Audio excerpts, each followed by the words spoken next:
Hello guys, this is your friend and we are back with a new fanfic. Which is what if Naruto had secret massive harem with Femme Sasuke Parry 1. And if you enjoy this fanfic then please press the like button and subscribe to my channel for more fanfic like this. And now let's start the fanfic. Where am I? Slowly opening my eyes, I glance around me. Darkness stretches as far as I can see. I activate my Sharingan, but nothing happens. An itch of concern enters my stomach. What happened? Trying to recall anything at all, I get nothing. I don't hear the voice calling my name. Uchiha Sasuke, the voice says. It is deep and commanding. I slowly lift my chin, and come face to face with a revolting phantom. It is the death god. He smiles with his wicked teeth gleaming in his own aura. Even when shuddering I manage to retain my composure. Yeah, I ask lazily. I have had a real problem with respect and superiority for the longest time. I am the death god, Shinagami. I exist to judge people passing between the realm of life and death. His voice seems to reverberate through my whole body. I nod slowly in comprehension. I must be in a wicked dream. Orochimaru enjoys testing me with his various drugs. Why? I don't know. You'd think he'd want to preserve his body. Not that I am going to be completely submissive about it. You are passing through those realms now.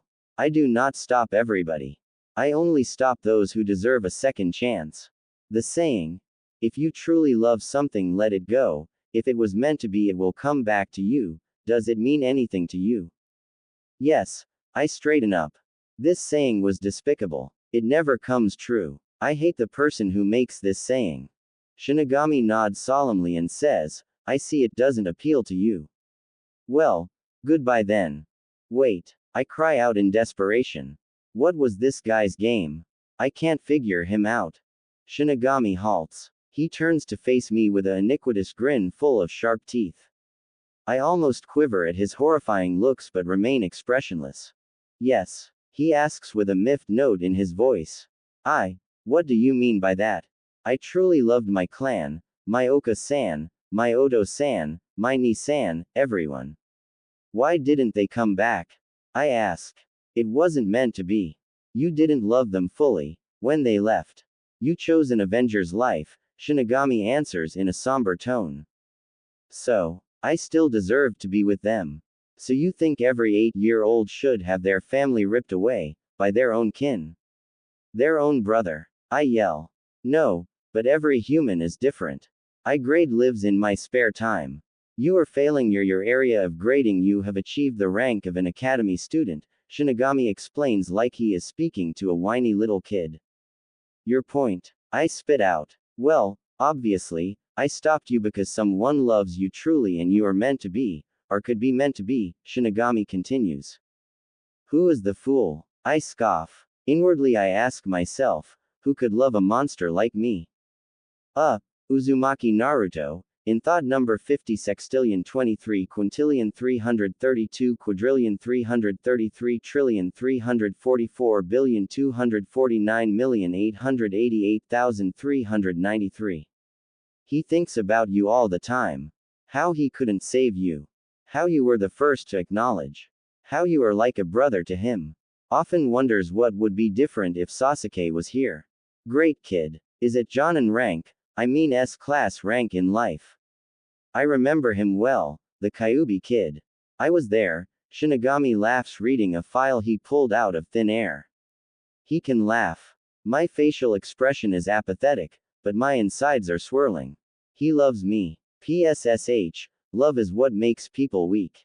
Hearing what Shinagami said, I feel a gaping hole open in my chest that I had been closed for so long. Don't hide your emotions. It may be seen as being cool, as you mortals put it, but it isn't. It is the essence of power. I can read your mind, don't try and hide anything. So let's make a deal. If you can gain Uzumaki's love in 30 mortal days then you will be free to live. If you don't you will come back to me, and go here, to hell, he says pointing at a portal. In the portal is an icy barren land. A cold wind rustles through from the portal and made me shiver. 1. What if I don't want his love? I ask. I never needed it. I never wanted it. I don't want anyone's love, just Itachi's. Kid, you want to live there your whole life. You know, I bet you can't even gain his love, Shinagami taunts at me, poking a pointy and manicured finger at me. When I say manicured, I mean sharp as daggers, and black nail polish. You think. I mean, it is pretty easy. With the whole, he already loves me part, I say, getting arrogant.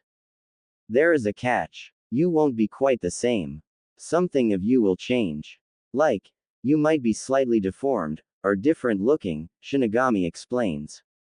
I frown, but say, so what? The success rate is reasonably futile. 99.9 fail.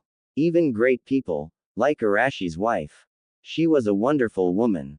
But she was transformed into a. She was squashed. She went to heaven though. She was always destined to. 2. I visibly pale, swallow, and say, I won't fail. I guess that mean yes. Good luck, kid. I kind of like you, but don't want to see you again, you know. Sure. Could you maybe tell me how I died? I don't recall anything. That is for you to find out, it's an element of the journey. You'll find out soon enough. Have caution, and I will send a messenger to help you, Shinagami says, fading into black. Before he disappears into the darkness, he pulls out a long sword and traced a character on my forehead. Icy, tingling, hot, burning, scorching, searing pain explodes from the character on my head. I discern it says love. How ironic. It spreads like a wildfire to all of my parts, the same severe pain filling me to the brim. I feel like I could burst. I keel over and grab my knees, trying to still the pain. I fade quickly. This pain is a beating I hadn't felt in years. Whimpering, almost, I struggle to steady myself, and sink into a black oblivion. Is my hell strange? I don't like the fire idea. I mean, he deserves to go to a icy and cold place, nay. Naruto's mom couldn't come up with a name. Any ideas on how Sasuke died? I couldn't think of one. I rub my eyes. Leaving them closed, I sit up and yawn. Scratch the back. Stretch the arms, the regular morning regimen. I yawn. Feels like I've been through a long journey. Like I was passing through space and time. HMPH. Wonder what that feels like. I had an insane dream last night. Met Shinagami and crap like that. I stand up to find an unfamiliar wooden floor beneath me. I look down. It is not the stone-cold floor of Orochimaru's lair, but the golden honey-wood floors of the Uchiha compound. Much nicer and cleaner. My ancestors had good taste, except the fact they overlooked some mental people in the clan. I scratch my head in confusion, but am too tired to caring. Dragging my tired body to the bathroom was the biggest feat I've ever accomplished in the wee hours of the morning.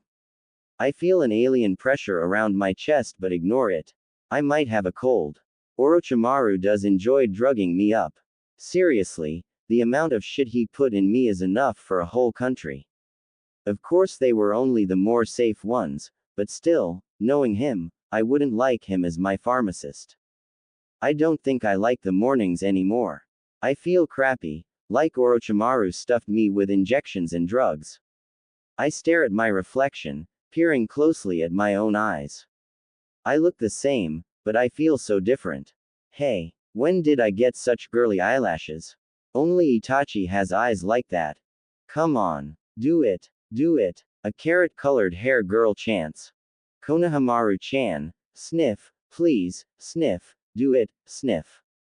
It, sniff, is, the, sniff, dare, a boy with brown hair and a case of a chronic runny nose says, rubbing his runny nose. 1. If it will help me become Hokage. Konohamaru agrees. He waves his hand as a sign of, it's all right, and creeps into the Uchiha compound.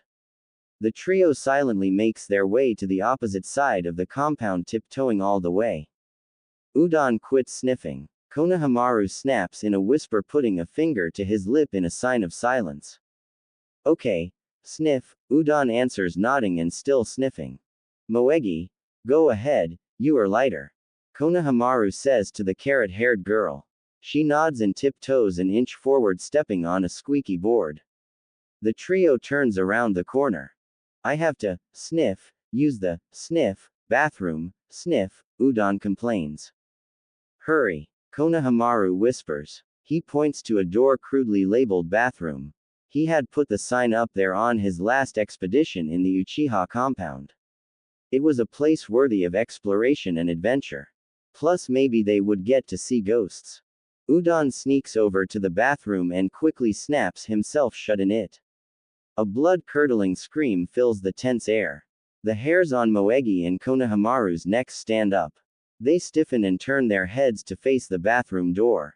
Udon bursts out, slamming the bathroom door as hard as he can. He sprints down the hall, dragging Moegi and Konohamaru with him. They sprint out the main entrance and outside the Uchiha compound's gates. Panting, Udon explains. There, pant, was a pant, dead, ghost. Uchiha, Makoto was, pant, in the bathroom. I, pant, swear. Udon half pants half sniffs out. 2. I sigh, crazy children. A young boy with disgusting snot hanging from his nose had just walked in on me while I was using the bathroom. After that sniffy boy left, I made a noteworthy discovery. I begin to take off my clothes. I sigh again and step into the shower. I knew my hair was long now and I hated it. When I step out of the shower and change into my clothes, I feel an alien pressure around my chest. I look down to fix it, but I couldn't because my got in the way. I am supposedly a guy. I look down again and see my male organs are all gone, and replaced by the female ones. 3. Drawing in deep breaths, I try not to hyperventilate. But I do and I faint. So much for having more potential than Itachi. My poor virgin eyes. 3 hours later. Waking up refreshed and slightly better, I checked down to see if becoming a girl was a dream. It wasn't. I still was very disturbed. It's not every morning you find out you had a X change literally overnight. I rub the pulsing bump on my head and wince as I had just scraped it with my new elongated nails. Being a girl doesn't have its perks anymore. Not that I ever wanted to be one. I carefully look down again and sigh. I pinch myself. It doesn't work. So this is what Shinagami meant. Still, I can't live being a girl. The worst part is, I look like my mother. Exactly like her. It hurts to look in the mirror. I don't see myself, but I see Uchiha Makoto. When I started to calm down and I decide going to a bar would be best for me. Yeah, that's it. But I don't have any clothes. I run to my room. There are no clothes for a girl there, let alone my size. All my clothes are very tight around those areas. I go to my mom's clothing. PSSH, this is old lady wear. I reach the bottom drawer in desperation, but close it, because I won't mention it. Finally I remember my cousin Akemi was a girl. Maybe I can find clothes from her. 4. I dash across the compound quickly to her house.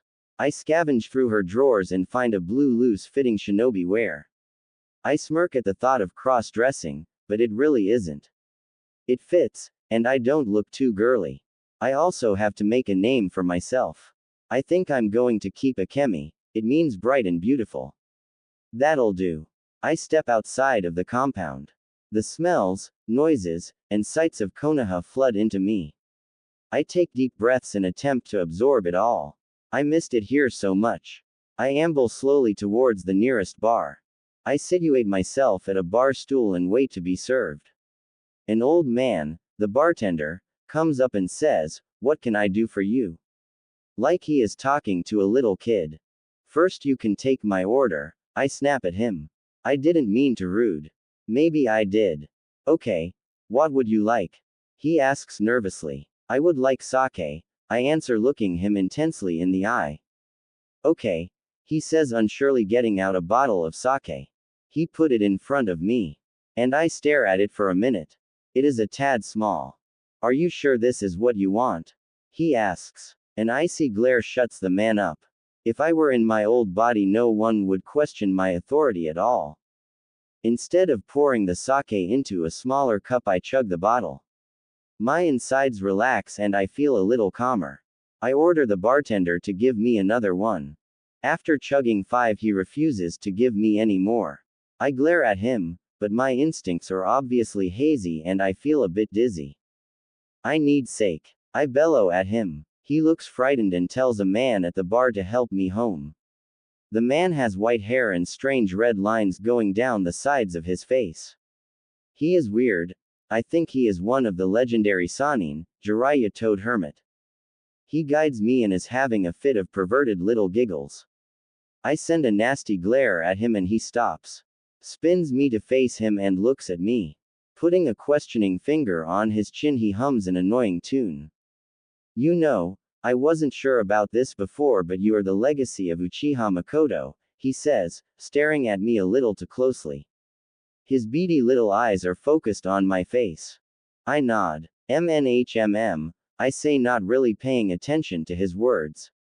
Who are you? He asks, more like demands to know. I don't feel comfortable telling you, is my only answer. I cross my arms as a way of letting him know this conversation is over. He stares at me quizzically. Tomorrow morning go to the Hokage's tower at noon, he directs, giving me a slip of paper. I didn't realize it, but we already are at the Uchiha compound. I nod slowly in my drunken stupor. You don't have the authority to tell me that, I retort. Just do it. People who haven't been seen must. Besides, what's the worst that can happen? I thank him half-heartedly and head inside. What a freak. I sense the chakra signatures of the kids earlier. I didn't care or want to deal with them, so I headed to room. I hear a slight banging noise coming from it and hurried my pace. Running, I barged into the room to see the source of the commotion. I look around but see nothing. Then out of the corner of my eye, a small hellish creature is banging itself against my desk. It is about 8 inches tall and has a wingspan of 8 inches. It is a blue-gray color, and has strange pointed ears that are tipped in blood red. Creepy. I can feel myself losing it. Never drink so much sake. I drop to the sofa in my room and rub my temples. I can hear the strange creature saying, failed it. Failed it. Failed it. 5. I grab it by one of the wings and poke it. It stares at me with big orange eyes and its mouth comes to form a toothy grin. I recoil at the disgusting teeth and odor coming from its mouth.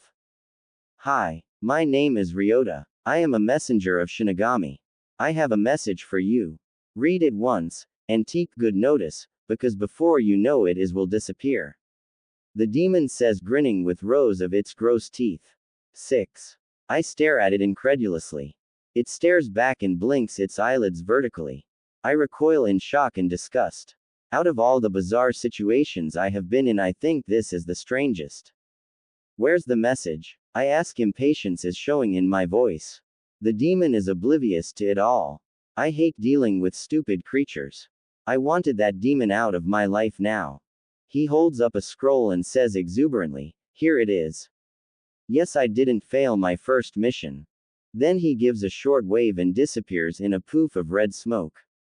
I cough, and pick of the scroll. I open it slowly and read. Uchiha Sasuke. You have 30 days to win the heart of Uzumaki Naruto.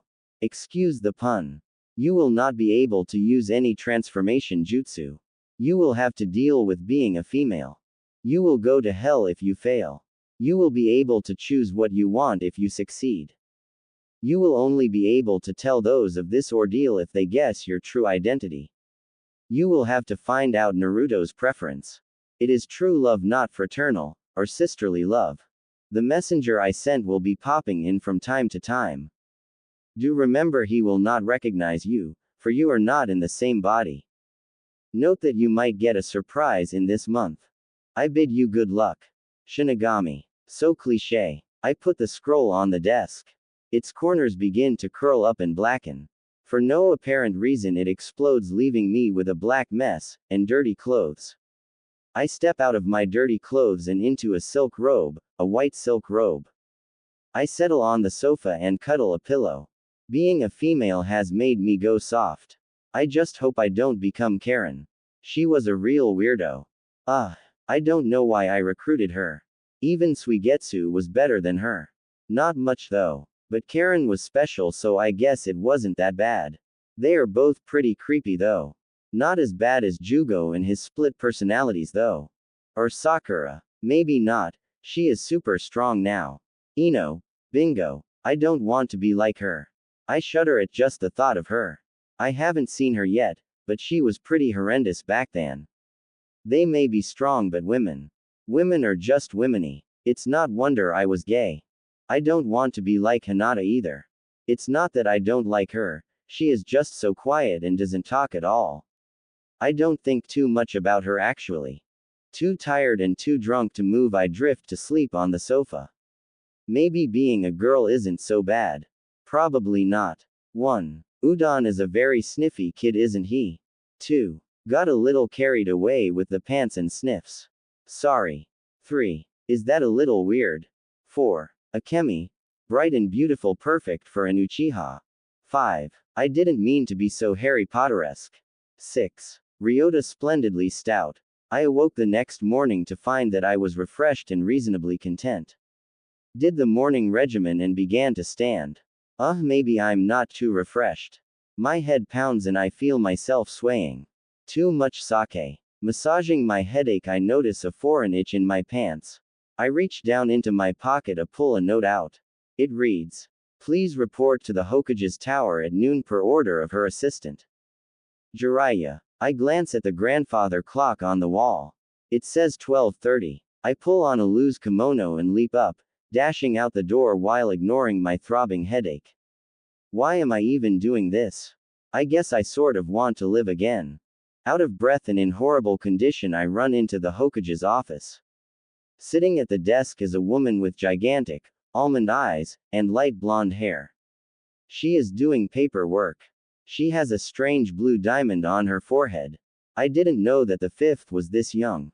I stand in an awkward silence next to the door. Who are you? Tsunade demands, looking up at me straight in the eye, although still writing on her papers. Akemi, is my answer. She snorts but says nothing more. Then she continues to attend to the papers on her desk. I sigh in exasperation. I came here to be talked to, not to stand. You are late, she says with a hint of annoyance. Yeah, I noticed that. I shoot back at her. She asks, Akemi, is it? Could have fooled me. You have the demeanor of an Uchiha. Pompous and conceited. That fueled their downfall. And you look just like Uchiha Makoto. How peculiar. Well, it looks to me like you are an Uchiha. Last I heard they were all dead except for 2. She leans back into her chair, crossing her arms. She must be playing with me. I don't understand what you are saying. My birth name is Oshiro Akemi. Why are you questioning my identity? I don't know. Why are you questioning my authority? She counters back. I glare at her with equal intensity. Uchiha, listen up. I know who you are. I know exactly who you are. Uchiha Sasuke, why are you a woman? She asks, peering closely at me, her eyes filled with inquiry and slight confusion. Her hand shoots out and grabs my wrist. Of course, the only way to tell. She obviously knows I am an Uchiha, because of my mark. All Uchihas have a fan burned into the inside of their wrists when born. You can't remove it, without knowing all the clan's secrets. I died, right? Shinagami, well, he came, and the saying, if someone truly loves you they will let it go, and if it was meant to be it will come back, something like that. I stutter, for the first time in my life. I need answers, damn it. Tsunade screams, picking up a chair, but managed to contain her anger to a reasonable extent. She's most likely frazzled that a traitor returned totally transformed. I would be too. I made a pact with Shinagami. I have to win someone's heart before the end of 30 days or I go to hell, I blabber. Since when do I blabber? There's got to be something wrong with me. Okay. Uchiha, do you know what you just did? You've sold yourself to the devil. I'll have to research that. You will stay in my quarters for the meantime. No going out without written consent. I will give you further details on your arrest later. I will also see what I can do about that. Also, since you are technically dead, I have to tell your former teammates. You'll see them very soon. Get going into the room, now. Tsunade decides. That was way too fast. I walk into the door she pointed out earlier and settle on the couch. My head is spinning from my hangover, and I feel sick. I lay down and my head doesn't cease to spin. I try to think about what just happened but can't. Ever since I was reincarnated, I don't have a sense of time. So some time later I hear voices and scuffling sounds. I don't attempt to listen but hear a high-pitched voice and a reprimanding one, that isn't Tsunade. I hear a body flop onto the ground then stand up. I wonder what is going on. I hear Tsunade stepping towards the door. The door creaks open. I feign sleep and she bangs on the table next to me. Get up. Her thunderous roar reverberates through my skeletal system. I shakily stand up swaying at the knees as I do. She motions for me to come meet the people in the room. I walk slowly wondering why in hell I came here. Sakura. Naruto, this is Oshiro Akemi. And that is Kakashi. Akemi is a ninja, from a different village, Tsunade explains pointing at Kakashi giggling behind an orange book. I give her a, "Why the hell did you wake me up?" glare but she ignores me. Hey. Sakura gives an unsure wave. She must recognize something. I nod in acknowledgement. She glances at me uncertainly. Hi. Wow. She's prettier than you, Sakura-chan. Naruto whispers frankly into Sakura's ear. If he thinks I can't hear because he put a hand in front of his mouth, he's wrong. And they call themselves ninjas. Dobi, I say, slipping up a bit. A sad look passes through his eyes. I suddenly feel a pang of guilt but let it pass. I fear I've crossed the line with that insult. Tem, he says under his breath. Naruto, let me say this once, Akemi-san is a girl. You don't call girls teams. She is a bitch. Kakashi pats Naruto on the shoulder, still reading his book. What a loser. Still has the same temperament. HMPH. I thought he would have grown up a bit. Naruto nods and turns away from me. This is going to be a long month. He already hates me. I sigh into my hands. Sakura comes up beside me and says, "You will get used to him. Don't worry. He makes fast friends with everyone." I nod in comprehension. Of course I will. I did once, time to do it again. Well, now that we are all acquainted, you guys are going to be the new team Kakashi. Your first mission won't be for a while. Akemi is a bit sick, Tsunade explains. Just as she finishes, Jiraiya walks in the door. Is that all, Tsunade? No, Ba-chan. I want a mission. And I don't want another replacement. Why a ninja from another village? Naruto whines, not noticing his former sensei. No, it's good for alliances. Tsunade's voice turns grave. She motions towards Jiraiya. I would like to say that Uchiha Sasuke, as you know, killed Orochimaru. My sources also tell me that he is currently dead. The details of his death are unheard of. I will have to do some more research. Jiraiya's voice ominously rang out in the room that was now silent. His voice echoed, as dead, over and over again. Kakashi paled and held his head in his hands, continuing to read. Sakura began to weep and dropped onto the floor. Like a slow-motion movie, Naruto slumped onto a chair, caressing his head in his arms, sobbing, into the ground. I couldn't save one friend. I'll never become Hokage, he mutters. Tsunade stood firm. She didn't know me. She shouldn't like me. I was a traitor. I wouldn't like me either. Hell, I don't like me. I remain impassive and let a small smile come to my lips. I know in a time of death it isn't funny, but this was funny. I think I'm going to enjoy sort of starting fresh. I didn't realize they wanted a traitor so much. I knew Naruto's reason, but I didn't quite understand the others. Sakura could like any good man, and Kakashi, well, Kakashi is Kakashi. Wipe that smirk off your face, you Tem. Naruto screams, punching me in the face. That surprised me. My Kai is a little out of whack. I felt my mouth curve upwards as I fly backwards, hitting the ground. He completely ignores the fact that I am a girl, and I am a bitch, not a Tem. That was a bit of shock. I thought he would be a little more considerate towards a girl. Why should I ask coolly, wiping the blood that smeared my mouth. I chuckle darkly as I spit blood out onto the floor as I drag myself to stand. Although I have a girl's body, I still have a side of masculinity. To pay some respect to the dead, he cries, wiping tears that are flowing freely from his eyes. Everyone dies. It was his time, I say. It was too early. You don't even know him. How can you say that? Naruto yells at me. I knew him too well. My somber tone startles them. What do you mean? He's never talked about you. He doesn't like girls. He doesn't associate with them. Naruto cries. Jiraiya looks apprehensive. He must be scared that Naruto going to go into demon fox form. I can control it though. Tsunade sighs wearily and Sakura is still weeping, but she looks like she is going to murder Naruto soon. How do you know? I challenge him. I was his best friend.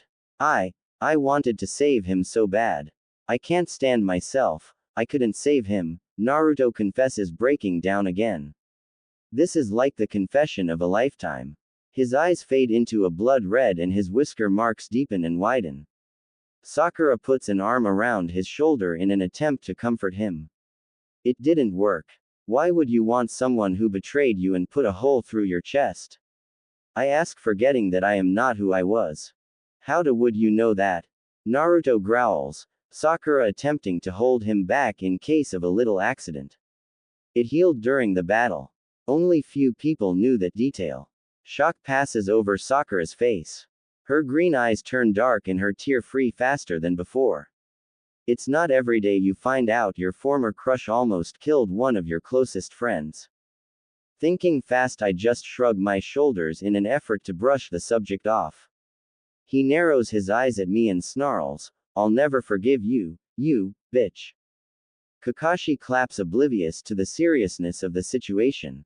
Sakura is still in shock. I guess she only knew we fought, not extreme like almost to death. I can't blame her. Sure, Dobi, I say, pausing and saying, Dobi, extra slowly. Don't call me that, Tem, bitch. Only he can call me that, Naruto yells, then gets quieter as he finishes his sentence. Naruto, be nice. Tsunade finally decides to intervene. Why? Ba-chan, she is a bitch. She insulted Sasuke and she doesn't even know him, Naruto whines. How do you know? Tsunade asks. Sasuke would have told me. We are best friends, Naruto says. Tsunade sighs. Sasuke didn't have to tell you everything. Best friends don't necessarily confide in each other. As I recall, you didn't tell him about a big factor inside you. Well, that was personal and restricted by an unspoken law, Naruto mumbles into his shirt. Still, best friends should tell each other stuff. You just said that, I interrupt. That's different. It's no different. Secrets are spilled all the time. Not like that. Shut the hell up. Sakura screams. She walks up to me and glares at me, hurt evident in her watery emerald eyes. She narrows her eyes and slaps me across the face. I feel my neck wrenching the wrong way and a sting on my cheek. I'm sorry. I don't know what Sasuke was to you, but don't speak about him like that in front of me. She cries. Your feelings are no concern of mine, I say. I don't know what is wrong with me. It is like I have no control over my mouth. Saying things as a girl is different than if you said them as a guy. Just don't do it again, or I won't hold back, she says. 1. Okay. That's enough of that. Well, say goodbye. You guys will be bonding the whole week.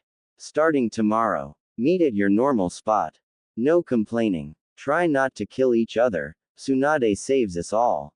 She waves them out the door, all but Kakashi.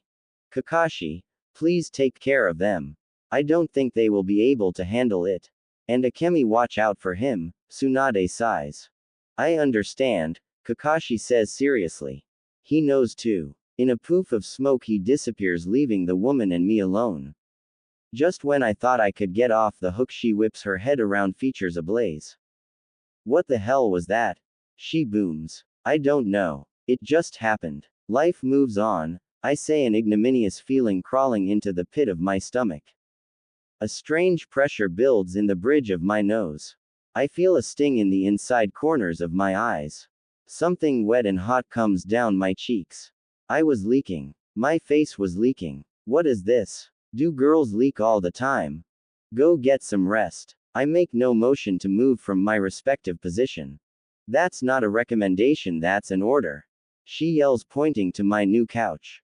I raise an elegant eyebrow at her even while I'm crying. She scowls and pushes something into me, and I tumble into the room. My legs give and I tumble onto the couch, feeling the wet press against the cloth of the couch and the salt from my tears trickling into my mouth. I find my consciousness fading as I wonder why everything had ended up like this. I don't even know how I died yet. Note. Wasn't that nice? Do you ever get the feeling that you are well rested, then you stand and the world spins? That's what our dear Sasuke experiences there. Don't mind that I used the line she said to Sai. The next morning I woke to find Tsunade sleeping and presumably drunk at her desk. She was slumped across it and a bottle of sake was lying on its side next to her. I smirked and left a note telling her I was going out to train. I had nothing better to do and I had to find out what my capabilities were. I didn't want to make a fool out of myself in front of other people. I was still an Uchiha, even if no one else knew. After I left the note I came to the dilemma I am still dwelling upon now. I have no proper ninja gear. Looking around the room I start to grow frantic. I have no clothes. I have no clothes. I see a slightly ajar door and walk over to it. Awesome. There's a load of prototype ninja gear in here. I wonder if these have been released to the public yet. I pick out some random ninja gear from Tsunade's closet. It fits. Even though I don't have my ninja chain mail, I'll have to deal with it. I didn't wear it when I was with Orochimaru, so I'm not so sure I need it. I'll get some later if I really need it. I sigh as I strap my shuriken holder to my leg. My thigh is bigger than it used to be. I think at least. It's sort of annoying. I don't even know my own body. Creepy. I have to buy more clothes too. That sucks. I don't have access to my bank accounts because I am dead. I don't have any heirs or a will, so my money will go to Konoha. I don't think even Tsunade can save me. Naruto better start falling for me. 1. I walk outside. The sun is barely rising. I feel the first rays of heat wash over my body and tingle my senses. My tense body loosens and I bask in the sunlight. In the Oto there wasn't much sun. Even when I woke up early there wasn't much to do. I used to go outside every morning early to escape the confines of the base we happened to be staying at. Orochimaru was pretty creepy in the morning too. 2. After I finish basking in the sunlight I walk to the training where Team 7 was once together. It looks the same. Everything here is just the same, the people are just different. I'm different. I feel like a whole new person. Maybe I should become a whole new person. But I don't have time. I have to make my dobi fall for me soon, or I'm doomed to hell. I hop over the training ground fence and stretch a bit. I'm definitely more limber than I was before. I go into a random area of trees. I want to train like Itachi used to. I could never do it. Maybe I would be able to now. I went to the old wooden storage house and found old targets used at the academy. What they are doing at the training grounds puzzles me. I pick a few and set them in places, trying to remember how Itachi set them up.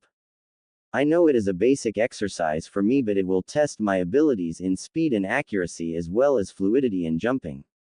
I grab the kunais and place one between each knuckle. I close my eyes and concentrate my chakra down to the soles of my feet so I can jump. Leaping with grace I soar into the air and twist to face down. Spiraling downwards with my arms crossed across my chest, I release each kunai to my gut feelings.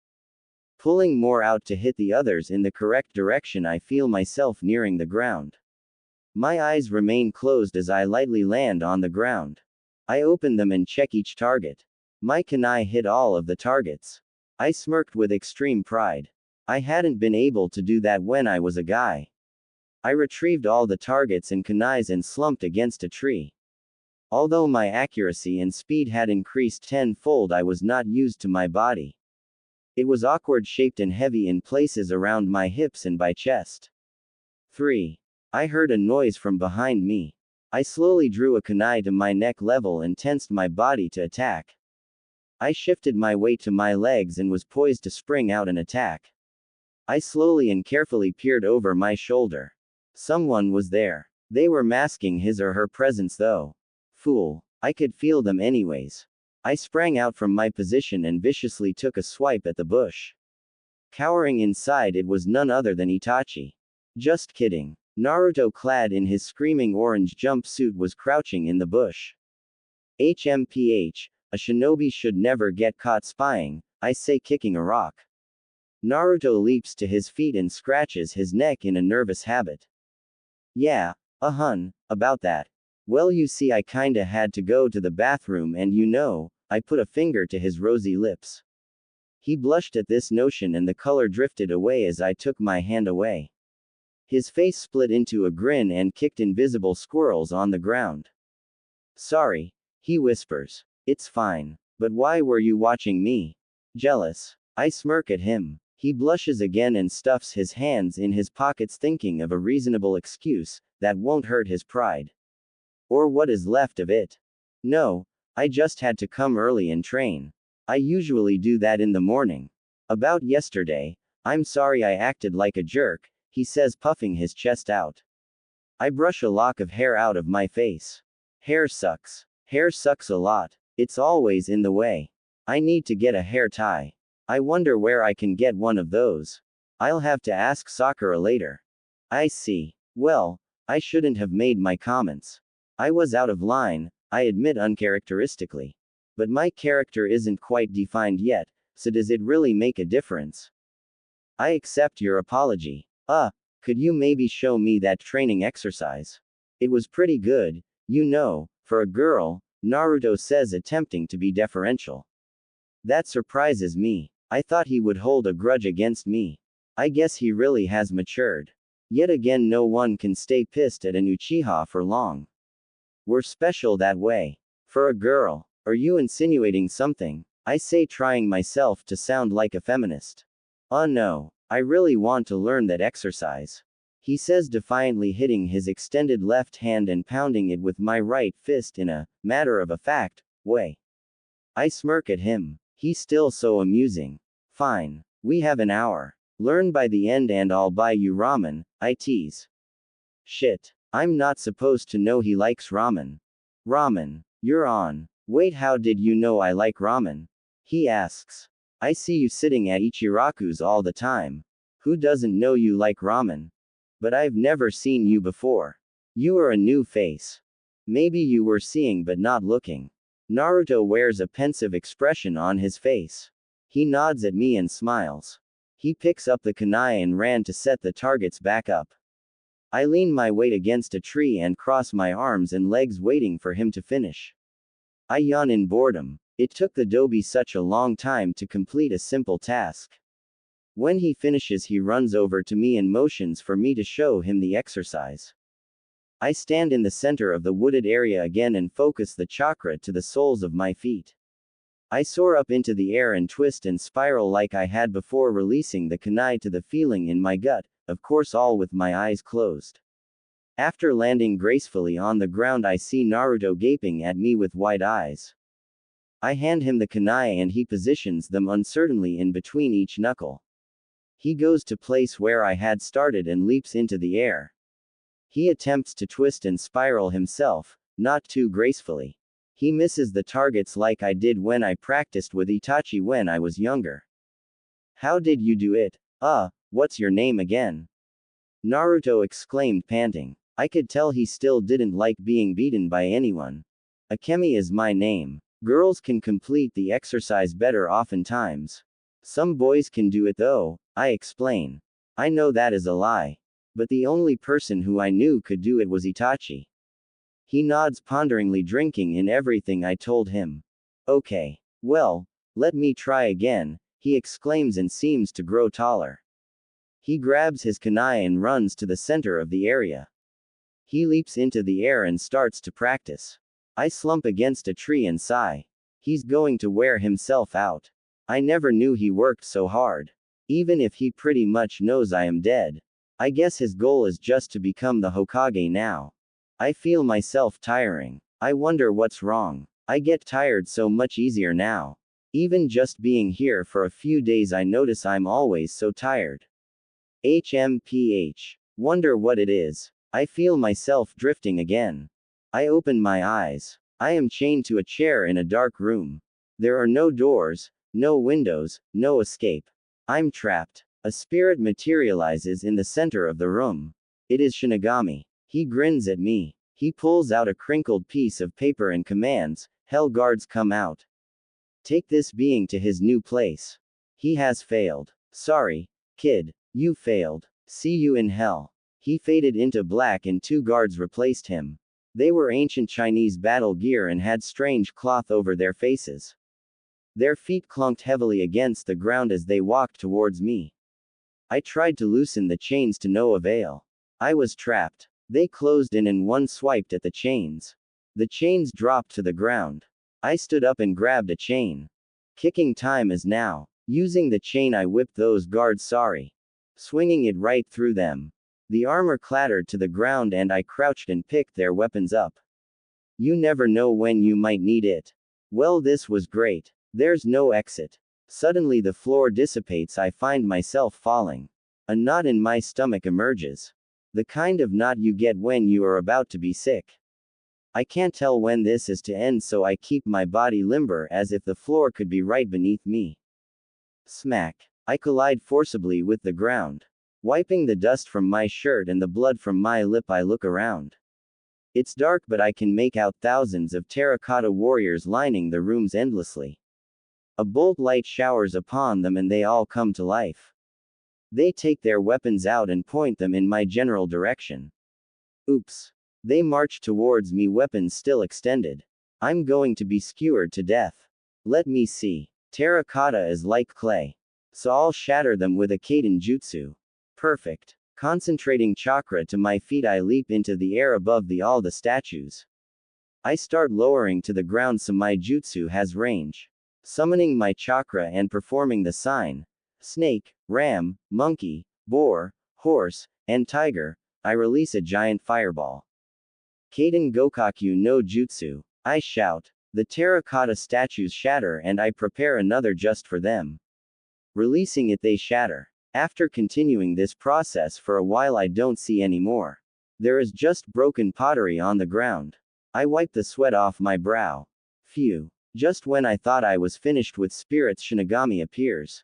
He is laughing and his wicked teeth are gleaming even without a source of light. Foolish little brother. Did you really think I would let you off that easy?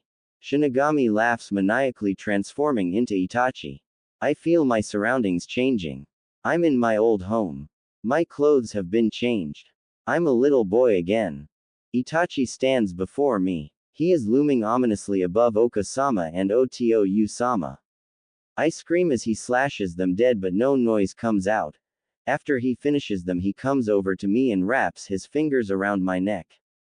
I feel myself being lifted off the wooden floor. He holds me level to his eyes. I stare into his blood-red eyes and scream. No noise comes out though. I feel the life leaving me. I see stars and pinpricks of light. I'm going to die. I'm going to die again. Sasuke, Sasuke, foolish little brother. So foolish you couldn't kill me. You are going to die now. Splash. Blood pours everywhere. I see blood everywhere. Wait, blood isn't clear, is it? Akemi, are you okay? You look kinda bad. Plus you were screaming in your nap. Have a day, mare. Naruto asks, looking closely at me. In his left hand is an empty bucket, his right hand is extended as to help me up.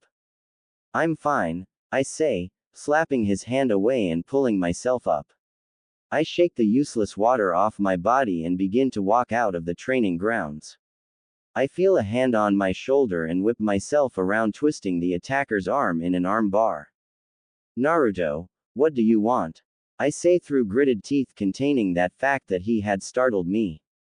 My Kai is still sort of funked up. I wondered if you want to walk to the training grounds with me. We are both heading there anyways, Naruto offers, removing his hand from my shoulder. A slight breeze washes over the spot and I shiver. He has warm hands. Fine, I reply, taking my time. I sort of want to keep him on his toes. But I'm not so sure of what to do. I've never been a girl before, so flirting is not my forte. I used to just look at girls and they'd fall for me, literally.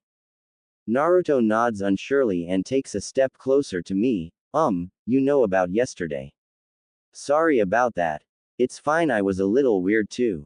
Truce? Naruto asks, holding his hand out. I stare at it for a second. Since when did you make truces? I ask. He shrugs. Don't you usually say, I'll never forgive you? I laugh.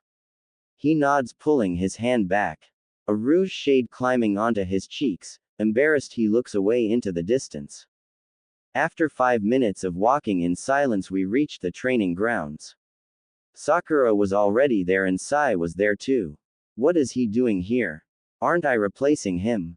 Ah, you must be Akemi. Sai, he says, not bothering to look up at all. I nod, not caring if he didn't see me or not. Sakura sighs at him and flashes me a slight smile. Sorry about him. Both of them actually. Sakura smiled, standing up and sidling up next to me. I avert my eyes. I don't want to come off as rude, but it is a little awkward. Sakura used to cling to me like glue and now she is just standing there like a normal person. Weird. 2 hours later. Damn, where the hell is Kakashi? Naruto whined. The use of curse words is more frequent now than when we were younger. It is a bit unnerving. Sakura groans, flipping her hair. I cancelled a shopping trip for this. Sai just sits there sketching something in a black book. I lean against the tree I'm sitting under and exhale loudly. I'm bored. Sakura and Naruto, per usual, are having a pointless argument about dating when Kakashi arrives. In a poof of smoke, he appears reading his book. A new green one, I might add. You're late. Sakura and Naruto scream, pointing accusing fingers at him. Just like the old times. I find a small grin that could be called a smirk. This whole situation is so nostalgic. Yes, I was working, Kakashi explains lamely. I smirk and shake my head. So as you guys know, we have a new member of the team. Akemi, this is Sai. I believe you have been acquainted with him in the last hour, Kakashi introduces with his visible eye in a crescent moon shape. Sai bobbed his head wordlessly and I nodded curtly at Kakashi. Today we won't be doing any heavy-duty work. Just a bit of introductions. You know. So go around in a circle. Name, hobbies, goals, and stuff like that. I'll start, Kakashi says, a knowing look in his eye. Kakashi. Hobbies, I guess you know them kind of. Naruto, go. Uzumaki Naruto. I like ramen a lot. My hobbies are training to get better and hanging out with friends. My goal is to surpass the Hokages and to bring Sasuke back even if he is dead. Naruto trails off towards the end. I feel a strange warmness in my chest. He'd like to bring me back to life. How ironic. Haruno Sakura. My hobbies are hanging with friends, I guess. I like to train also. My goal is to be a great medical ninja like Tsunade-sama. I want to save lives and help people. Sakura rambles, confidence shining in her eyes. Oshiro Akemi. I really don't know what I like to do. My hobbies are training and learning new techniques. My goal is personal and I don't speak of it. I claim, making it sound like I hadn't made up my mind, not that I didn't want them to know much. Sigh. I don't have any hobbies. Okay, I guess we are done here. So you guys have fun. Meet here tomorrow. We might have a small mission. For Naruto and Akemi. Sai and Sakura, you are exempt being that you are Chunin. What? Naruto complains. I'm not so pleased with this either, but I'll manage. I head away from them and in the direction of Hokage's tower. Hey Akemi. I hear. I turn around and see Sakura and Naruto goofily waving their hands at me. I wave back. Want to go to Ichiraku's like you promised? Naruto called at me. But you lost. You have to pay. I scream back. He nods and frowns. I walk back where they are standing. Naruto is staring at a green frog wallet. Still has the ratty thing. It is empty. How funny. It always seems to be that way. Fine, Naruto, Akemi and I'll chip in. Sakura decides for me. Naruto pouts. I don't know why, but I think not having a history has made me happier than I ever was. I can make myself into whatever I want it to be, for a month. But that is a long time. Complain and you won't be going on a date with me in your life. Sakura jokingly threatens. Naruto peps up and grabs our arms, dragging us down the street. I allow myself to be pulled along and Sakura smiles at me. She really is much better looking now. Naruto throws us onto seats and sits in between us.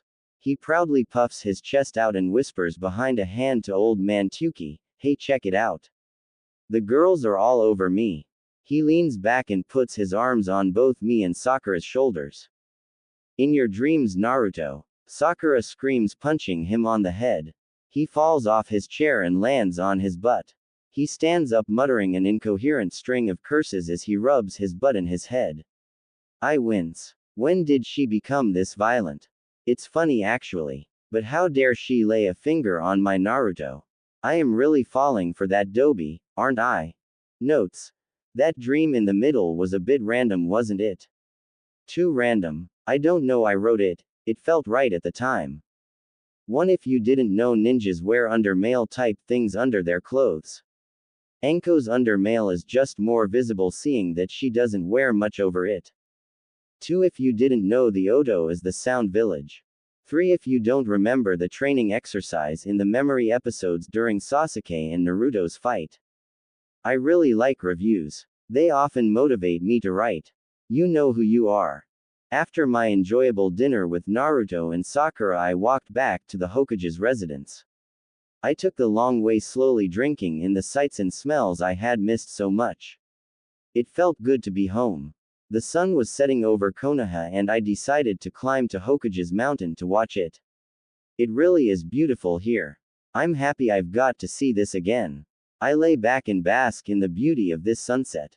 Silence settles over me and I feel myself sinking into a restful state. Not knowing much about anything has definitely relaxed me. It feels good to be a clueless wench. Pop. My body tenses. I pull out a kunai, whip around to the source of noise. There stands my little demon buddy, Ryota. He flashes a toothy grin at me even though he looks exhausted. Wiping sweat of his brow, he comes to float on a rock before me. Do demons even sweat? Sass Sasuke. Ryota pants. What? I snarl at him.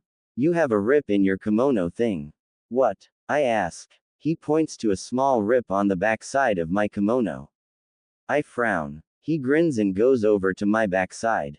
In a poof, he has a small sewing kit and thread that matches my outfit. How handy. He sews the rip in a flash and is back before me. Is that all? I groan, my solitude interrupted. Ryota shakes his head no and opens a scroll. Akemi is the name you chose, right? Well, Akemi Shinagami just wanted me to check up on you. He bids you luck again and says that you need to bite your tongue. He also says that just to remind you that you have 28 days left and that you should use them wisely. I stare at the little demon. What a weird little guy. So, I only have 28 days till I die, again. I clarify. Yup. Akemi. Is that you? A voice penetrates my thoughts. I turn my head around and see Naruto not so far away from me. Yeah, I say. Ryota is laughing and pointing from me to him, seeing as that he is person I have to make fall in love. And although Naruto has gotten better looking, he still manages to keep a goofy kind of air about him. Why are you talking to yourself? Naruto asks, giving me a quizzical look. My face heats up and I start to speak but choke on my words. The whole time that little demon is laughing and pointing at me. Just when I thought I could tolerate the beast, I reach out and grab Ryota by the neck. What do you mean? I ask, sending him a "shut up if you'd prefer to live" glare. He raises an eyebrow, shrugs and turns back to his surroundings. My perfect solitude is ruined. I drag myself to standing and begin walking away, making sure to not make a sound.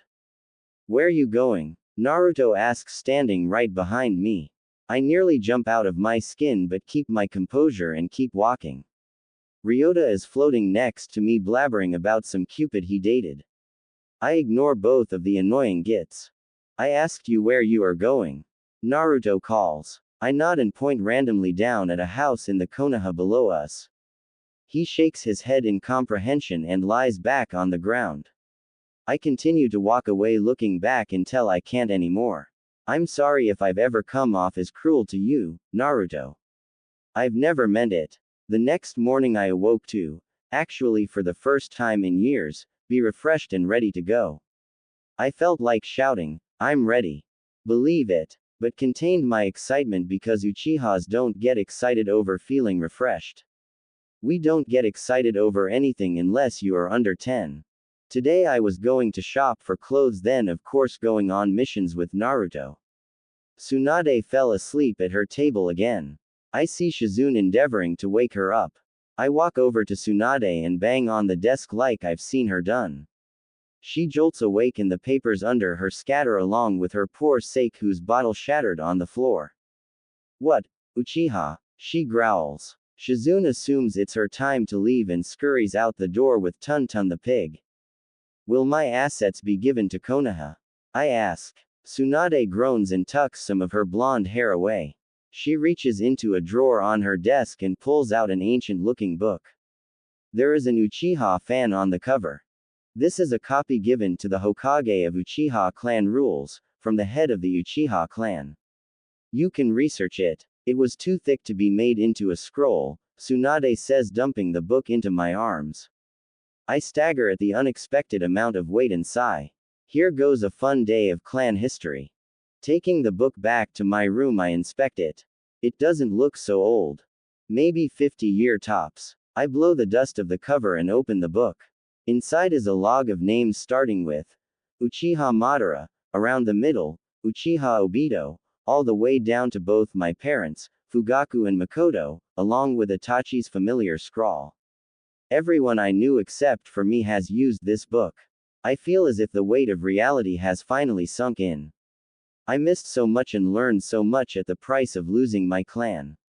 I wonder how I would have turned out if I didn't lose them. 1. I turn a few pages and reach the table of contents page. Scanning the page, I find a chapter on death and wills. Licking my finger, I flip to that page.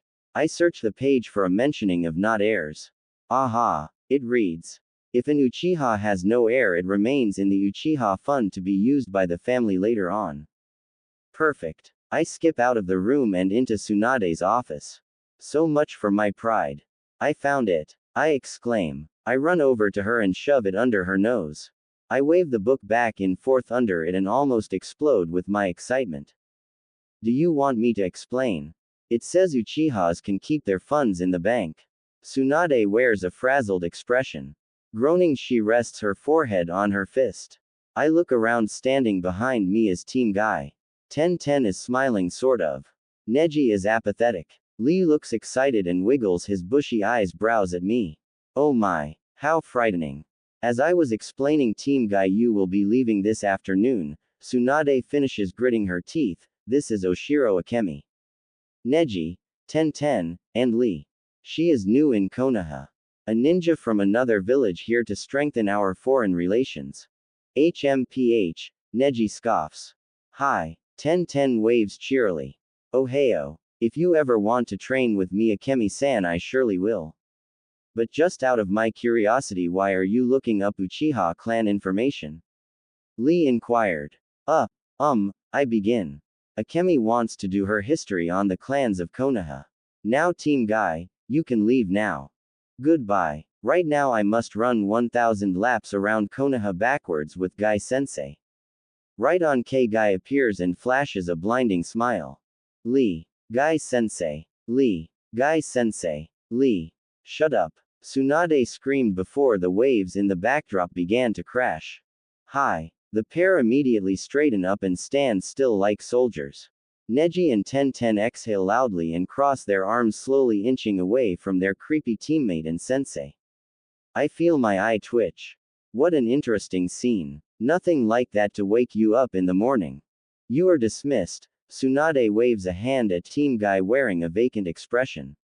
Once they were gone, Tsunade sends a murderous look at me. Oopsie. Uchiha, I understand your situation. Here, take this card and get yourself some clothes and a life. I mean, then go to train, Tsunade explains. I take the card and head out the door. What an interesting morning. 20 minutes later. Ma'am, can I help you? A salesgirl asks after my futile search for a new outfit. The Uchiha Outfitters has been closed since I left town. I can't get clothes personalized anymore. Yes, you may, I say, looking through a rack of silk clothing. Maybe silk isn't good for mission wear. Ah, whatever. Those clothing are usually for the big clans, Hyuga, you know. They're quite expensive, she explains, fingering her ID card. I nod. So, I ask with genuine intent. What I'm trying to say is they are really expensive and usually commoners or foreigners can't afford them, the girl explains, speaking to me as if I was a little boy, or girl. Are you saying that you think I can't afford these? I narrow my eyes at the girl. Does she even know whom she is dealing with? I just wanted to warn you. Well, why would you? You know they don't make salesgirls the same way they used to. You are supposed to help sales, not ruin them. I was thinking of buying these, but after that I think I won't. Up yours, I say, dropping the clothes on the floor and stamping out of the place. 10 minutes later, I finally found decent clothes. They are black and white. Simple black top with flared V-neck collar. No, I wouldn't wear a versus neck if I was a guy. The white is white capris with tons of room for movement. I walk into a weapon shop. I don't have enough time to go visit the Uchiha weapon place. Besides, where am I supposed to get catnip? I inspect the shelves and find a windmill shuriken. My favorite weapon before my first Shakudo. I hold it up and check the tenacity and the sharpness of the weapon. Pretty nice. Little girl, let's not play with weapons, the storekeeper says. He is a heavy-set man with gray stubble growing on his double chin. He has his arms crossed and is wearing a frown on his face. He must have been making weapons, for there is charcoal and burn marks on his apron. What makes you think I playing? I question, beginning to get agitated. His grimace deepens and he shoots out a pudgy hand towards the weapon I possess. I whip it away and continue to examine the weapon. I tap the blade, listening to the quality of metal. Little girl, I can have the police come get you for this. I'll call for harassment, he yells. The police. How funny. The Uchiha clan is the police. Sir, how much is this? I ask. 8,000 ryu, the man says begrudgingly. I nod. Good price. Do you have any Chakudo? I ask. He nods and brings a beautiful sword out similar to my first one. How much? I'm not selling this one. She's a beauty though. I found her in the woods. Some dead guy from Sound had used it, he replies. I think that is my Chakudo. How about 1 million ryu? I ask. He looks shocked. Contemplating on what to do, he nods after a while. I grin and hand him the card. He swipes it and gives me both the shuriken and the sword. I nod and wave. I wait outside until he leaves for the back of the shop and sneak back inside.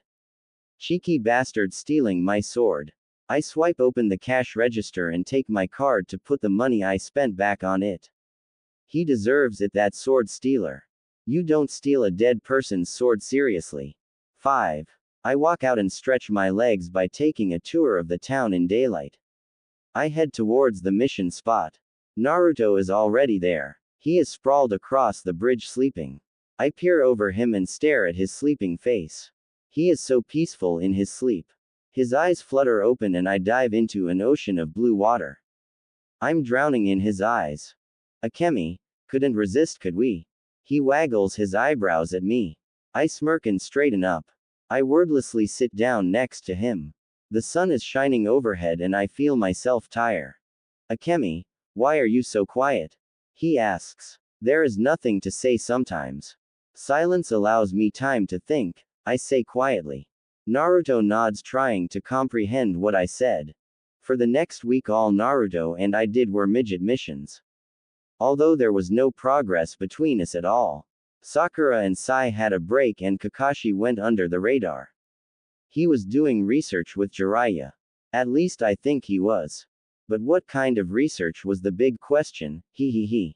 I was bored most of the time but needed to earn myself back into Konoha. Tsunade still wouldn't give me a headband. I unfortunately still had to reside with Tsunade. Good exposure to a compulsive alcoholic gambler. One particular morning after my week of small missions, Tsunade was actually awake. Which I totally amazing, she must have had a reasonable amount of sake last night.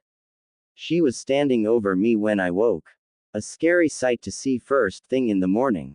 Uchiha? She asks. Huh? I answer confused. A warning to you all, never wakes up a sleeping Uchiha unless you can handle the pain. Tsunade obviously can. I felt my eyes fade into a bleeding Sharingan. I was having a nice dream about me not dying. I glare at her, not bothering even to cast a genjutsu. She's so not worth, although I like to kill her sometimes. What do you want? I spit out murderously. Tsunade blinks at me unfazed. I just wanted to tell you that you have a mission. Naruto, Sai, and Sakura shall be accompanying you. You'll be in the land of waves. Since you and Naruto are mere genins, you'll be repairing a boats in their shipyard. A nasty storm blew through. It what they said. Actually I believed differently though. I was mailed pictures of the damage. It's not pretty. It actually looks more like a Jinchuriki that was struggling by force. No matter. You'll just be repairing, while Sakura and Sai investigate further under my instruction. Now Akemi, I do want you to be careful, and don't make any rash actions, that would be quite stupid. Besides, you are in deep water already. 1. I have to repair a boat. No sweat. Yes, if you had your Sharingan. But you aren't going to use it, it would immediately give away who you are. Besides, learn to do it the hard way, everyone else does. You Uchihas always thought you were so much better, nay. Tsunade says as if she was talking about a new shop or something girly and frivolous like that. Thinking isn't something we do, we just know. You could only wish you had this name, I spit at her. Even if my clan is dead, the way people really feel about us is truly revolting. They must have only pretended to like us because of the fear we induced. But then I'd be dead. Whatever. By the way, have you heard of Itachi? News. Jiraiya's supposed to come back from his latest excursion soon, so no. Wait till you get back from your mission, okay? I mean, you should have the patience to do that. Almighty Uchiha. Fine, I murmur. It's sad to know I, who was once on top of everything, sadly not Naruto, nosebleed, have now fallen to the small lowliness called women. Cluelessness and emotional issues are really going to be my death. Who knew girls were so easily excitable and annoying? Hell, I annoy the hell out of myself. 2. I wave at Tsunade, or push her out the door and organize myself for the mission. They never used to write about me packing. It's super hard now. For some reason I want to bring everything from pictures to my super lucky boxers, that I found in, Naruto's house 3 years ago. No, I am not a pervert, he just happened to leave them on the floor in my bag once. After the tough feat of packing, I walk into Tsunade's office. She is briefing Team Kakashi or whatever those pansies are. Don't you love my choice of words? Pansy. Really, I need to broaden my lexicon greatly.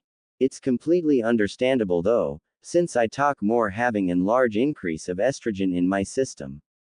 I'm clean of testosterone though I don't think I ever really had it. I never felt any drive for anyone but Naruto. Maybe it's Narutosterone, I think I prefer Narutard better. 3. Ohio, Akemi, Kakashi says, uncharacteristically he was there on time. Sakura smiles brightly at me. Sai, I could just kill him. Akemi. Naruto waves at me. I nod at him and slump into a chair. Even though I have incredible endurance, being stuck in this body has taken a toll on me. My tolerance for pain and endurance has considerably decreased. I do hope I will learn to acquire something that will suffice for that lacking of strength. So, you will meet at the gates in an hour. Tsunade's voice floats through the room. I am way too busy staring at my old team to notice. I don't understand how they could be so content without me. I don't want to sound selfish or arrogant, It's just that I thought my death might be a bigger thing to them, for them to easily brush it off as incredible. I guess we are shinobi, hiding emotions, is what we tend to do. Akemi, do you wanna come and help me pack? Sakura asks. She smiles happily at me, her green eyes holding something in. I nod at her and decide to come with her. It can't hurt, can it? I follow her across town to a quaint high-rise, only 3 stories. She leads me up through a shop and into her apartment that was above it. This is Akemi. She is joining my team for a mission. She introduces me to her parents. I wave and shake their hands. Even though her house is full of people, it seems empty, like something or someone died. She leads me up to her room. Surprisingly, it is really plain. I thought it would be very pink and very posh. But it's got yellow walls and regular oak furniture. I look around uncomfortably. I've never been inside a girl's bedroom before, and though I now was one, it didn't mean I was comfortable in one. Sakura notices my unease and motions for me to sit in her desk chair. Unfortunately, it isn't much better. There's a fluffy pink cushion on it. I comply and stared at all the pictures she had skewed across her desk. Most of them of Team 7, and a few of her relatives. I assume one of them had her trademark bubble gum hair. I feel myself feeling guilt for leaving. She has so many pictures of Team 7 and then pictures of Team Kakashi. I swivel around in her chair to ask her a question, but I am in shock to see she has her shirt halfway over her head. Turning back towards my desk blushing, I am revolted at my discovery. It's a wonder I've never ever liked girls. They're so girly. Akemi, would you help me get something? You're taller than me. It was stupid for me to put something up so high. Sakura laughs, pointing at something overhead in her closet. I nodded and walked over to her closet. Inside, she directs me towards an old shoebox. I grab it and topple over, its contents spilling out on the floor. Gomen. I didn't mean to, I mumble, having a hard time apologizing. I've never been good at that stuff. I bend over and begin helping her clean. As I arrange the various items, nostalgia hits me like one of Naruto's tackles.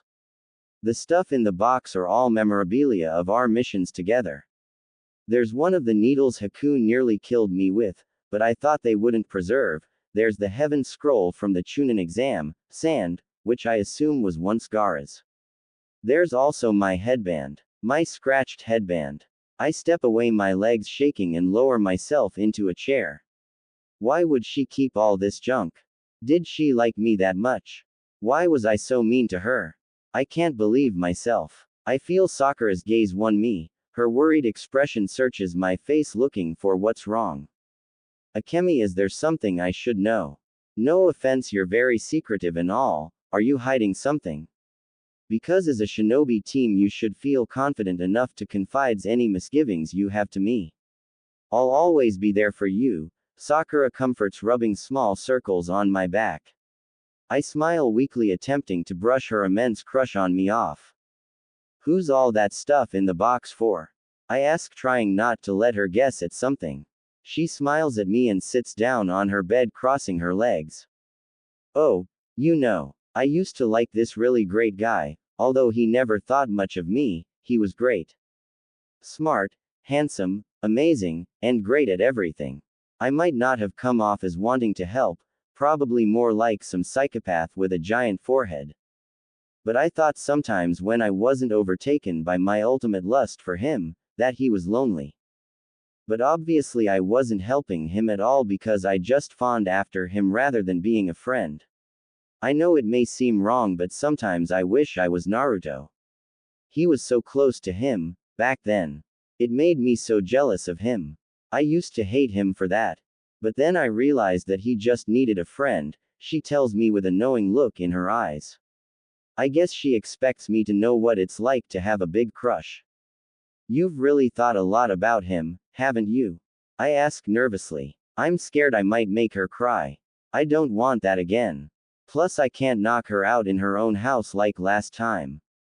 Yeah, I have. I've really missed him. And now, since he's gone forever, I feel as if a part of me died with him. You know, Sakura explains, beginning to tear. I nod slowly. I understand the feeling completely. You really liked him a lot, didn't you? I'm sorry. Don't be. I was so stupid and weak. It's too late now, it doesn't matter. There are other great guys out there. Like Naruto. I really like him now. Do you think I should ask him out? I really do like him now. He's so funny and just really fun to be around. I was stupid not to see that before. You're going to ask him out? I inquire with a tidbit of surprise hinting in my voice. She smiles and grins widely. I sit there in shock as Sakura finishes cleaning my mess and finishing packing her own bag. I shake my head a couple times and pinch myself. But it comes to worse. Sakura is my biggest competitor in this competition. Win Naruto. Why? Do you not think I should? I value your opinion, she asks. I don't reply. Do you like him? It's kind of obvious. You know, actually Sasuke and Naruto used to hang out so much I used to think Sasuke liked Naruto. Sakura laughs sincerely, slinging her bag across her shoulder and putting her shinobi sandals on. No, I don't like blondes. I prefer tall, dark, and handsome, I stutter nervously. Sakura pulls me off the chair and we head downstairs. We wave goodbye at her parents and leave the house. As I stride outside, I felt somewhat freed from the deathly feeling inside the house. How nice. Tall, dark, and handsome, you know, I only know one now, that Sasuke, you know. Sasuke's older brother, Uchiha Itachi, is actually very cute. Looks like a girl though, very pretty. You know, actually Akemi, you really look like Itachi, minus the weird lines on his face. And hey, is that Uchiha Itachi's necklace? Sakura points out. I look down to my neck. It is Itachi's necklace. I make sure Sakura isn't looking and rip it off my neck. There's dried blood on it. I'm surprised I didn't find it earlier, but why would it be with me? Come on, Akemi. Let's go. We have to be at the gates soon. Sakura calls, waving. She has moved far ahead of me in my slight reverie. I dash after her, weaving through the people, and catch up to her in a mere amount of time. I'm actually a little speedier than I was as a male. Akemi, I'm glad you're here. Believe it or not, this is one of the first missions I've ever had with another girl on my team. She explains. I smile a little bit and adjust the straps of my backpack. Man, I hate these things. I didn't need to use one when I was with Orochimaru. I could just stuff it in my gay pirate hooker suit. Really, the only reason I wore that outfit was so I could get my wings out without having to rip millions of shirts, not that I needed them. I usually beat people without going into stage 2 or the curse seal. But it didn't matter anymore, seeing as I have no visible curse mark. I do hope it stays that way. It was a pain in the to maintain. I sigh and pull down my vesty thing so it comes over my navel. As much as I adore my hot body, I don't feel comfortable going on a mission like this. See, I got a new outfit. One where you can see my chain mail. So it looks like chain mail armor. Then there is a blue vest-like thing that has some pockets around the back, but the vest curves up into an upside-down V, and is A versus neck. Like always, my left arm is wrapped and I wear my headband on my left arm, right where my chain mail sleeve ends. 4. Then I'm wearing shorts similar to my old ones, but they are black and a bit shorter. Both of my calves have metal armor that has leaf symbols.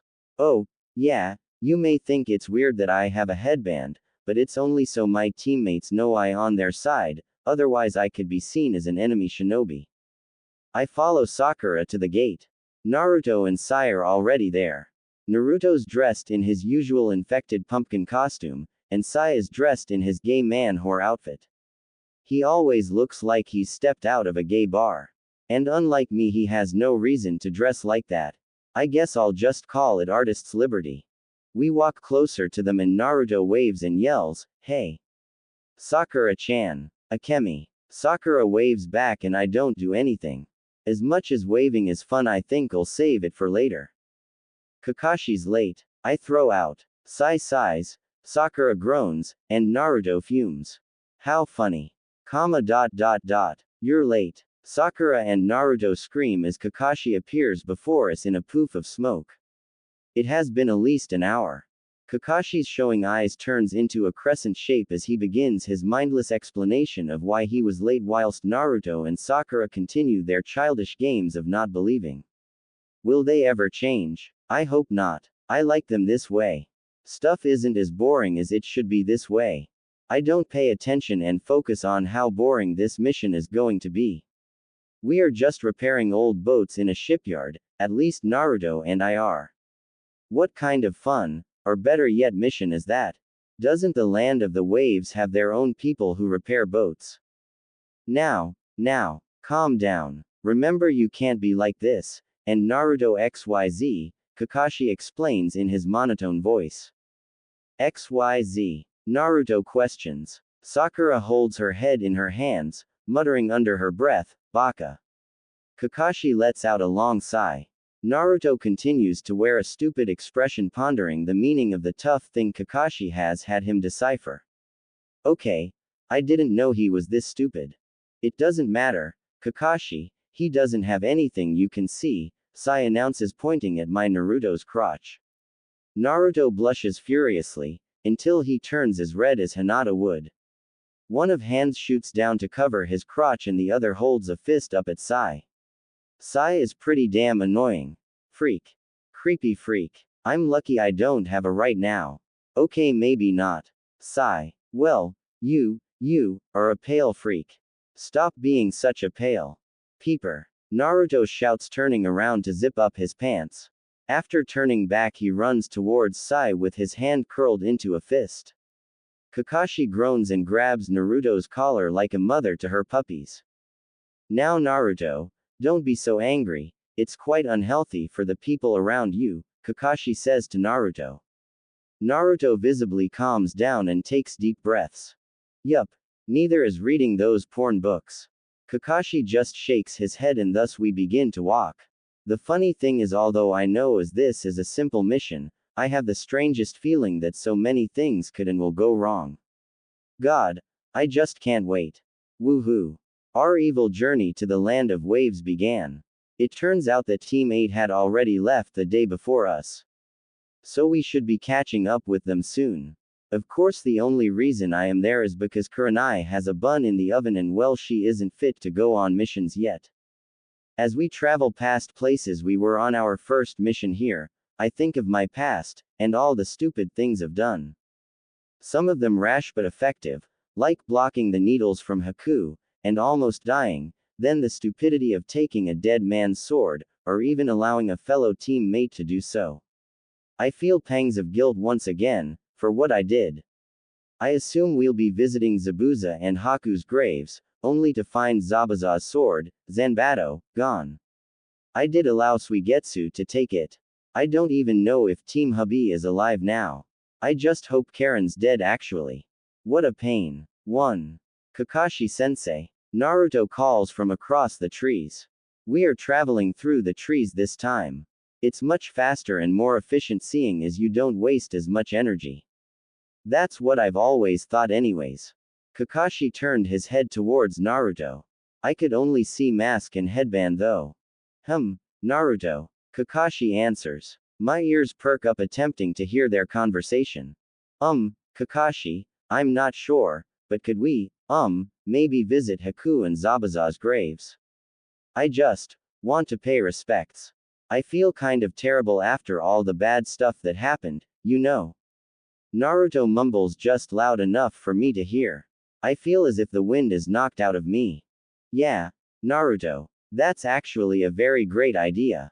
Sakura exclaims, her green eyes sparkling. Sai nods, not completely understanding, but enough to know that this is not his place to make a comment. I guess we could. But this should be a unanimous decision. Akemi, what do you think? Kakashi asks, probably sensing my awkwardness in this whole situation. I shrug my shoulders and smile. I see no reason not to pay respects. Maybe we'll get to see the great Naruto bridge. I flash a fake smile at them all. Naruto grins happily at me and gave me a thumbs up. I didn't know what to do. I've never acknowledged something like that, so I turn away blushing. Sakura, who is on my left, stares at me. You're blushing, Akemi, she points out. Instead of snapping like I normally would have, I speed up my pace so no one can see my face. I concentrate on my movement and feel the wind blow through me. In this new outfit I feel cold. It just doesn't cover as much skin as my old one did.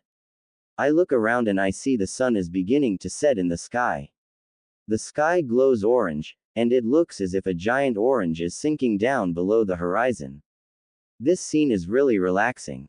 I look forward and see a branch that will be the next one I step on. I realize too late that the branch is higher than I thought. My shin makes a bone-shattering groan as it collides with the branch and I feel myself falling. Lucky, I have leg armor, but I don't think it made so much of difference. I brace my body for impact and close my eyes. We are pretty high off the ground. Just when I think I'm about to hit the ground, I land in someone's arms. Naruto must have caught me. I slowly open my eyes, waiting to see my blonde rescuer, to see it's Sai instead. I grumpily cross my arms and wait for him to put me down. Which he doesn't. Sai, thanks for catching me, but I think you can put me down now, I huff at him. I'm all against his pale stomach now. Gross. Are you sure, Akemi-san? Sai articulates slowly but respectfully. He's really learned a lot since I almost killed him at Orochimaru's lair. Maybe he isn't as bad as before, but he still looks like he walked out of some sick stripper gay bar. No offense to gay people though, because I'm totally gay, I think. I wouldn't consider myself gay right now, I guess I'll call myself for now. Yes, I'm positive, Sai, I mutter through gritted teeth. Sai shakes his head and stops on a branch to put me down. The rest of Team Kakashi stop as well. Sakura looks at me with a concerned expression and begins to examine the shin that had the collision. Even through the armor it appears it was bleeding. When Sakura took the armor off and there is a gash.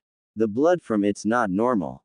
It's black, and as soon as it touches outwards of your body it burned holes in the wood and then disappears into gray smoke.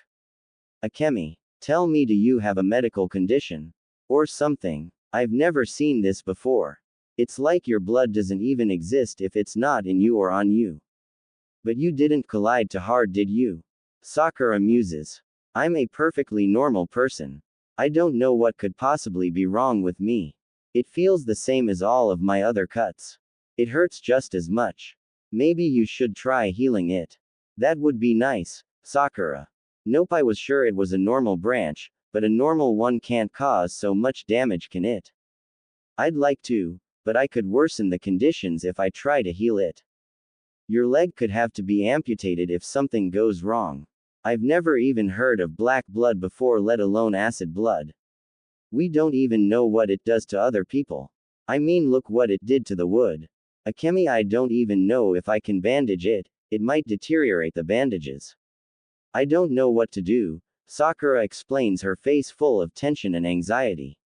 Her eyebrows are knitted together and her forehead beholds wrinkles like only a large forehead would. Kyuubi has healing powers.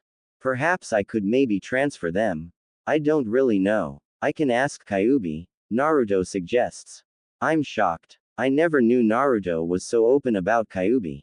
I mean, the only reason I know is because I saw him and dissipated his chakra. But that being so, wouldn't his chakra have no effect on me if my power will dispel it? You can try, I guess, I tell him. He nods. He takes a kunai out and rolls up his sleeve. Naruto, I don't think that's a good idea, you know that. Your healing power, every time you use it, you know you shorten your life. I don't want you to hurt yourself. Really, Naruto, please. You know the long-term damage it will cause. Sakura cries to Naruto. Naruto shakes his head no at her. It's my decision to help Akemi. Besides, it's just going to be a scratch and Kyuubi will heal it. Akemi's my friend. I'd do the same for all of you, except for Sai maybe. Please. You've got to let me.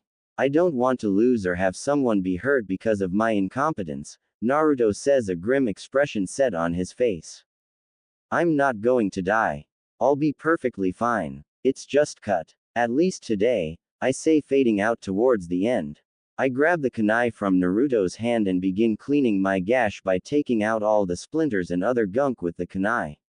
It hurts, but it's worth it. The cut already looks a little better. Then I grab Sakura's bandage and test it.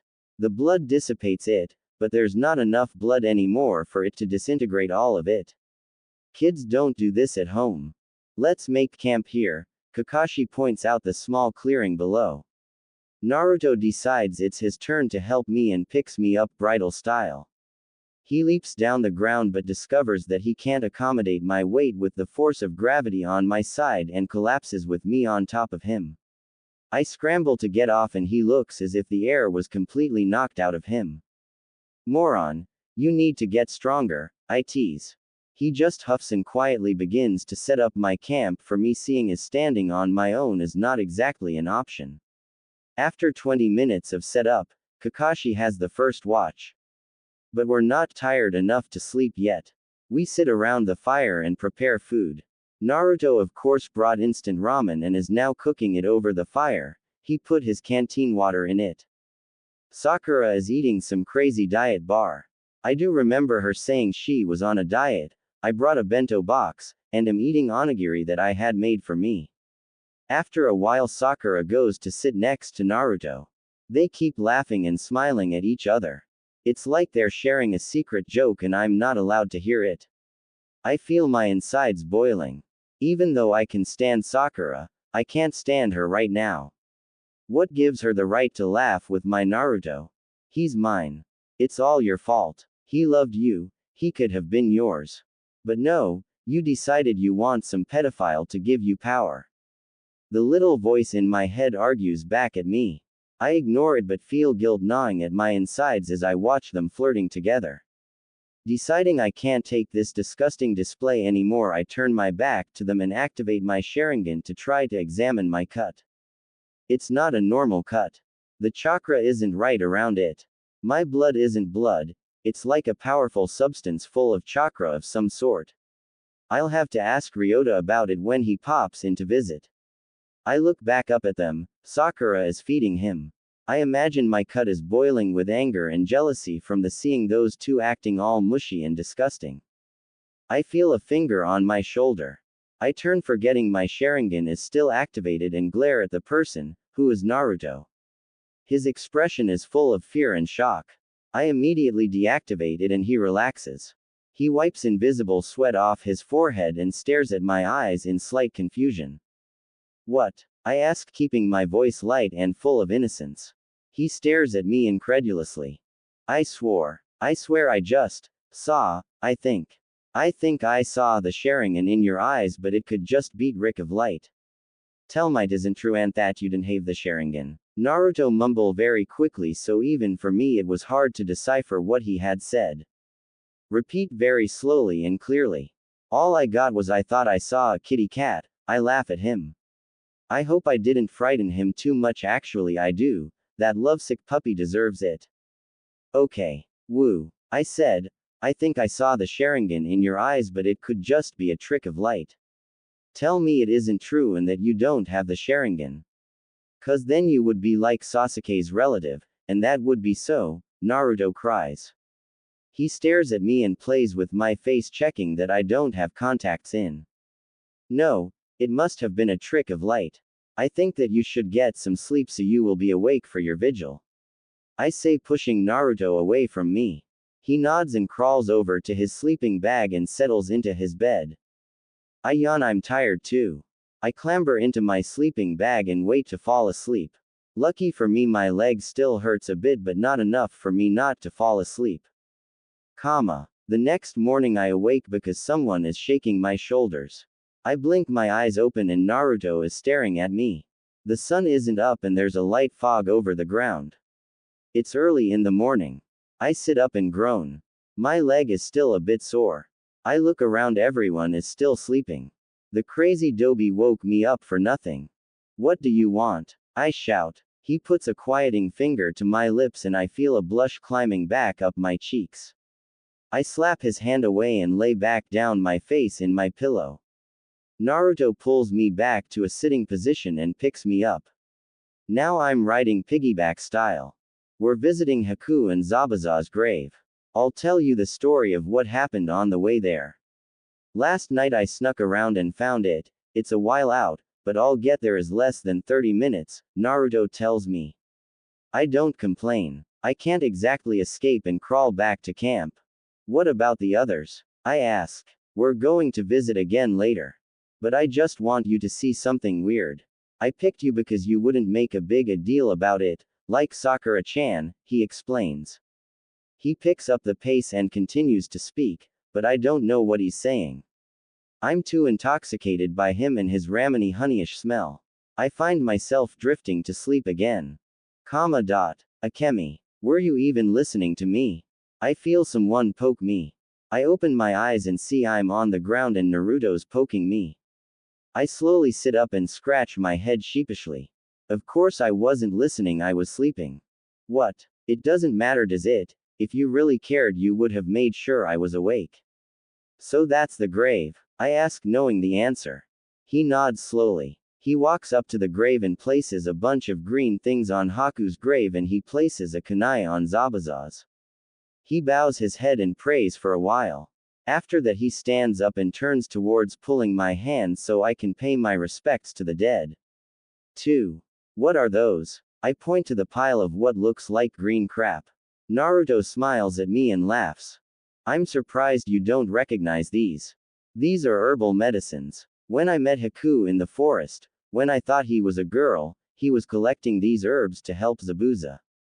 I thought he was prettier than Sakura when I still thought he was girl, Naruto explains quietly. Do you know what? Once they find Sasuke's body, I promise to give him a funeral. I'll try and put him on the fallen hero's stone. I know they probably won't want to, and Sasuke's body might be mutilated, I'll try anyways. I think he'd have liked that. What do you think, Akemi? You said you knew him really well, didn't you? Naruto asks me. I don't know what to say. As much as I was Sasuke, I don't even recognize myself sometimes. I guess he'd like that. But he wouldn't want to bring shame to all the fallen heroes, by putting a traitor's name on the stone. I don't know about that. I think he was hero. I always looked up to him. But I think I've finally let go of him. He's not coming back. I decided it's better to stay in the present than linger in the past. I tried to teach him that. It didn't work though, Naruto sighs. Well, I guess we should go back to camp now. Naruto picks me up and we head back. As we approach the clearing, smoke is rising from the ground and it is impossible to see through it. Naruto pushes his way through. And puts an explosive tag on the ground. He sets me down by a tree and stands by me waiting for the tag to go off. When it does, the smoke is blown in different directions, making our camp visible. The camp is destroyed. Burned to the ground. The remnants of our stuff are covered in a large layer of soot and probably ruined. Naruto walks into the mess and calls, Kakashi-sensei, Sakura-chan, Sai. A figure appears, soot covers them and it inches towards him. It's a mutilated body. She's tied up and burnt, but she'll definitely live. What happened? I shout. Mind you, I'm still propped against a tree. Naruto unties her. Her mouth was covered so she begins to cough like crazy. Akatsuki. I think. You've got to help me. Bring me back to the land of waves. Just across the great Naruto bridge. Please. They're all in danger. My team, we have to save them. Please. The burnt figure clung to Naruto as if her life depended on it. Akemi, what do you think they did? I'm not sure. It wasn't like a usual attack. They took hostages, I bet, or they would have left something for us to follow. Kakashi-sensei might have managed to escape, but I don't know where. Sai and Sakura might be being held hostage. I'm not sure. But there aren't any tracks of them leading away. They must have been kidnapped. Do you think we could go to the land of waves? It could help. Maybe we could find Team 8. If we meet up with them, it will be easier to find Sakura and Sai and Kakashi. They are the tracking team. 3. Are you okay, though? Do you have any injuries or anything? Naruto asked the girl. I think I'll be fine. Please, I need water though. Please take me to the land of waves, the girl begged. Akemi, Do you think you can walk? I can't carry both of you, Naruto called to me. I'm fine. The land of waves is where we were supposed to work with and ask questions there. Also, don't think rashly, Naruto, we don't want to walk right into their trap, that would be very, very bad. Besides, they're being held hostage because they want you. They are only after Jinchuriki. They might have seen more features of the Akatsuki members. Maybe we can find Kiba and Shino there, I suggest. Naruto nods in agreement. Well then, let's go. I think I'll be fine on my own. We don't have to go that far. It's all my fault. I should have been on watch instead of at the grave. It was my watch, wasn't it? I feel horrible. People could be killed because of this. I'd never be a good Chunin. I think I'm fine, a genin. Stupid and ignorant. Comma.